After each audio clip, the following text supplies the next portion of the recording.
Yeah, I think he did about what he did last week in terms of his daily schedule. We have a walkthrough that starts our practice, so Tony's taking those walkthrough reps, which is good for him, breaking the huddle, being on the line of scrimmage, making the calls. He threw some individual today, but once we got into the competitive part of practice, he's not involved in that right now. Brandon Whedon, Caleb Haney, and Dustin Vaughn are getting those reps. Des and Jason both seem to be, they both seem to think it was not a big deal that he's not out there so far doing full reps because you guys did this last year. How much is the fact that he missed so much last year and you guys still were okay on offense?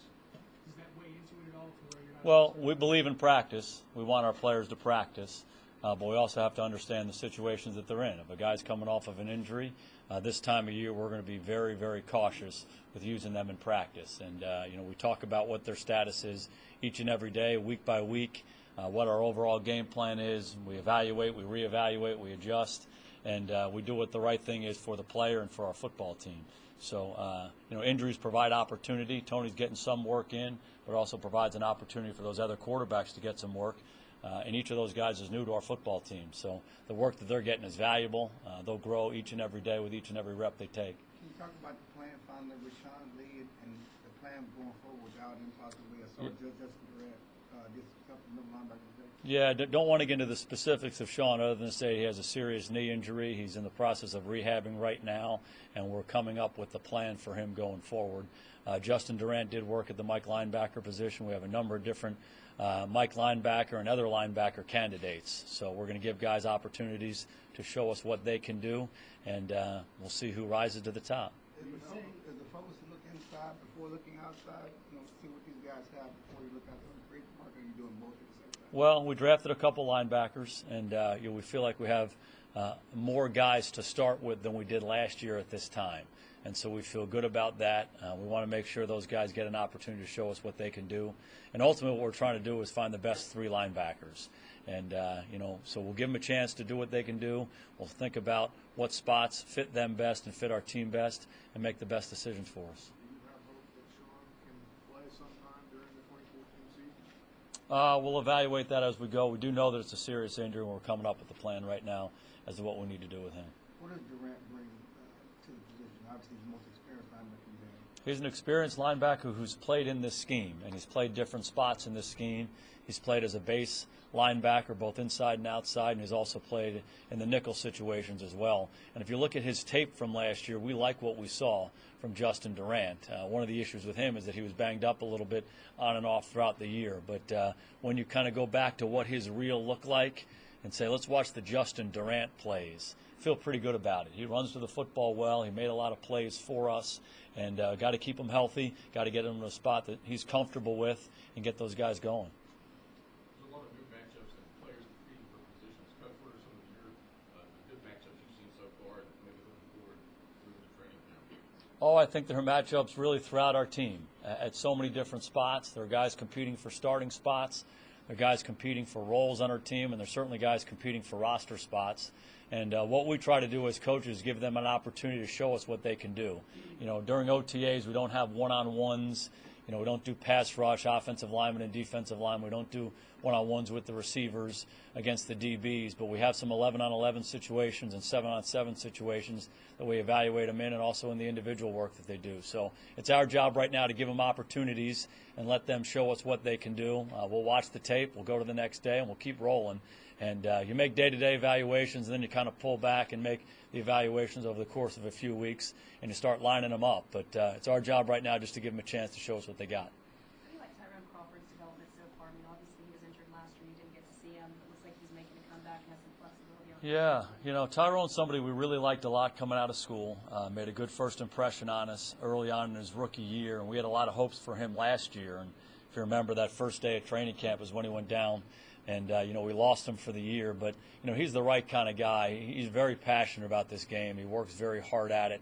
And he worked hard in his rehab to get himself in shape and ready to go. And like we've talked before, he has position flex. He has versatility.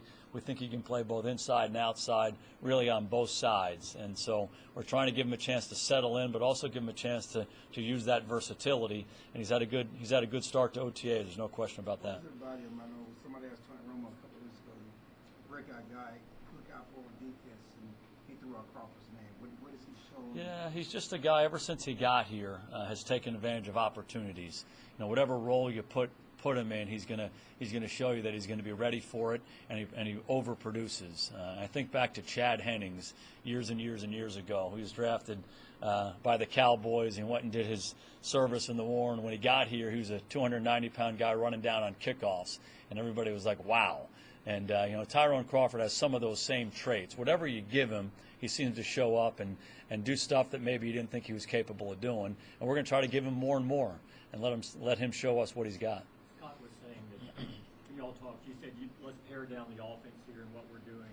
How much of that is that's what you normally do this time of year and then you build it back up, and how much of it is him coming in and everybody wanting to see what everyone can do and then build it back up from there? You know, it's interesting. There are a lot of theories in coaching. Some coaches like to build it back up. Their philosophy is to start right here and kind of get whatever this concept is down, and then let's go to the next concept, and then build on the next concept. And then there's the whole part-whole theory, where you take a lot of it and you throw it up on the wall, and you see what sticks. You pick it up again, you throw it on the wall again, you see what sticks, and you keep going on that way. And we've been a little bit of both on our team through the years. I do believe you have to challenge the players with stuff. You want to implement and install a lot of stuff right away, and then you see how it sticks. You see how they can handle it, and then you see what's good for the players in your system. And we've done that really every year. And you spend a lot of time this time of year going through that. You'll be overly aggressive in your installation. You'll say, I like this, I don't like that. He can't do that. He can really do that. Let's do more of that. You know, so you do that on offense, you do that on defense, and you do that in the kicking game. And hopefully by the end of training camp, you've established some kind of identity for yourself. You do want to have a starting point that's a little bit targeted. You don't want to be all things to all people right at the start, because then it's too hard to get yourself focused. So you want to be thoughtful with how you put it together initially, but you do want to be aggressive and see what sticks, and then keep evolving and growing as the off season and the training camp goes on. Why do you think Bruce Carter disappointed last season or struggled, and then what area of improvement does he particularly need? Yeah, you know, Bruce's background, you know, all the way back to North Carolina, was that he was a quarterback coming out, and you know, he's one of the best athletes we have on our football team. And, you know, he's played in a couple different systems since he's been here as a linebacker, but we always felt like he had a lot of potential, but he had to play a lot. And if you look at his career at different times, he's had an injury here, an injury there, a change in system. So more than anything else, we just need to get Bruce Carter settled in to play in a spot and then letting him use his athletic ability to go play.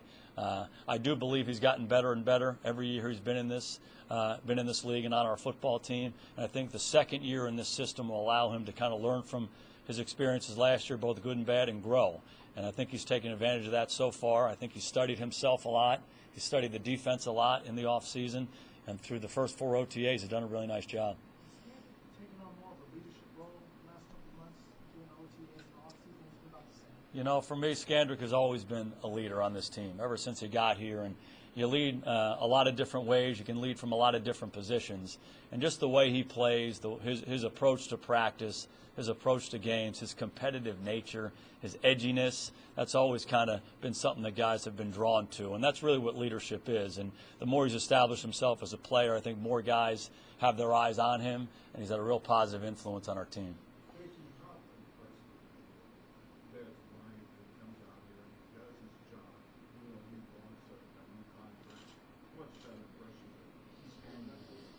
Yeah, Dez impresses me in so many different ways. He's obviously a very talented football player, and that kind of jumps off the screen at you when you watch him. But you know, you talk a lot about the right kind of guy, and we talk about it in the football context. Dez Bryant loves to play football. The other day we had a cut up in our team meeting, and we were talking about the ball and the importance of going to get the ball, and you know, taking the ball away and then securing the ball. And I couldn't help it, but we were in a special teams period in the middle of practice. It's an 8-minute period, and most of the guys are involved in that period, and some of the veteran guys are over with their coaches. But I couldn't help it. I'm watching the special teams period, and I see this number 88 walking over to the jugs. And he's over there by himself with a couple managers hammering footballs at him and catching balls. And I told our film guy, I said, film that. And I showed our team that in the team meeting, because Dez Bryant arguably has the best hands I've ever seen. Players on our team feel the same way. He's just such a natural catching the football. And I tried to make the point to our team that you're really not a natural catching the football. Des just catches more balls than anybody else. He's worn my arm out. He's worn the manager's arms out, the quarterback's arms out. He loves the game. Has got a great passion for the game. And, contract aside, he's not worried about that. He's trying to get himself to be the best player he can be, to help our team be the best it can be, and he does it every day. And he's really demonstrated some leadership qualities. I have a great fondness for Michael Irvin. I had a good fortune of playing with Michael for 8 years, and Michael Irvin set the pace and the tempo for our team all throughout the 90s. He worked harder than anybody else, and Des Bryant has a lot of those same traits. If you get a chance, watch Des in one-on-ones, watch him in routes on air, watch him warm up. He just does it the right way. He wants to play the game at a very high level. So any contract concerns don't show up on the practice field. He's trying to be the best player he can be. Jason, you got all your draft picks out here, obviously. During the draft, it looked like you guys had a little conversation on Alfred Blue. He's a running back out of LSU. Texans obviously took him to the 6th round. Was Blue a guy that you would have an interest in? Yeah, absolutely. Absolutely. We liked him. He was a very good player for them. He was a running back. They have a lot of running backs down there at LSU, so we didn't play as much on offense, but was a very good special teams player, and I think the Texans got themselves a good player. What's good after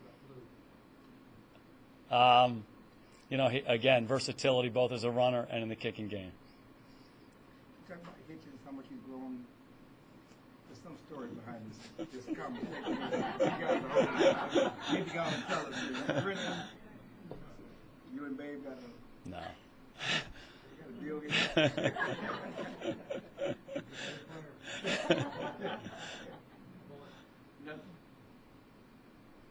You're my boy, Blue.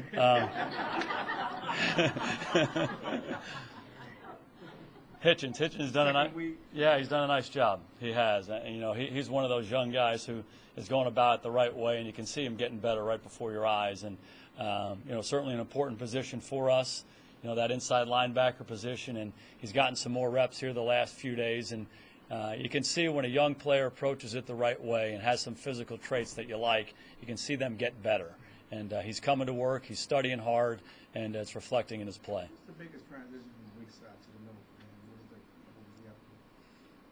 for him? I think there are some different challenges. You see the game a little bit differently, but in our scheme, both those positions, they're both kind of inside linebacker positions. He's not out in space quite so much. So, I think it's reading blocks. There's a similarity when you're playing in the box and who's coming up to block you on the second level. I think there is some similarity to it.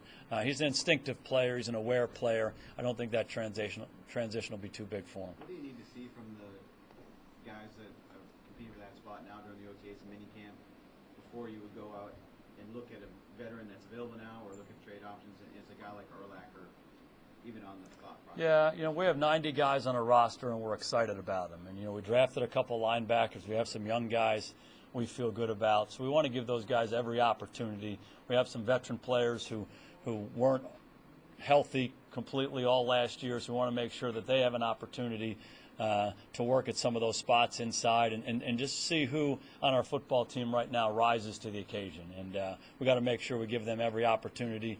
We're always looking at the landscape of players, free agents on the street, trade opportunities, anybody who we think can help our football team at any position. We're always doing that. But we like the guys that we have right now and the competition that we have going. You guys made a point during this offseason to get younger and healthier and kind of stay away from older guys, which the guys that are out there seem like they're older and coming off injury. Yeah, again, we're focused on the guys we have. If you look at our team, we have a really young roster. Go position by position on both sides of the ball. There aren't many guys who have played that long in the National Football League, and we think that's good. Some of our best players are guys that have been around a little bit. We think that's good too. So you're always looking for a combination of veteran guys who have been around a little bit and younger guys who are developing into their prime, and then you have to have some role players as well. So, you start with 90 and you try to make the best decisions you can on the players you have, and then if there's a reason to go outside at some point, you go ahead and do that. Seems like you have that mix on your defensive line right now. I mean, losing Hatcher and losing Ware, you knew you were going to miss some of the leadership. Are you shocked at how well they seem to have gelled together? They say they hang together on the field and off the field. That this might be an area of strength for this team next year? Well, again, we put a lot of resources to it. We've lost a couple of good players, guys who have been good players here for a long time. But we understand that you have to just keep moving on. And we drafted some players at that position. We have some free agents who we signed. And, again, what we're trying to do is create competition there. And, if a unit can bond, that's a good thing. Happens a lot on the offensive line, happens a lot on the defensive line. That's a good thing because they're playing next to each other. If they can communicate very naturally and instinctively, that's a good thing. And liking each other, I think that matters. And there's a healthy competition going out there really throughout our football team, certainly on the defensive line. And, we're excited about what those guys are doing.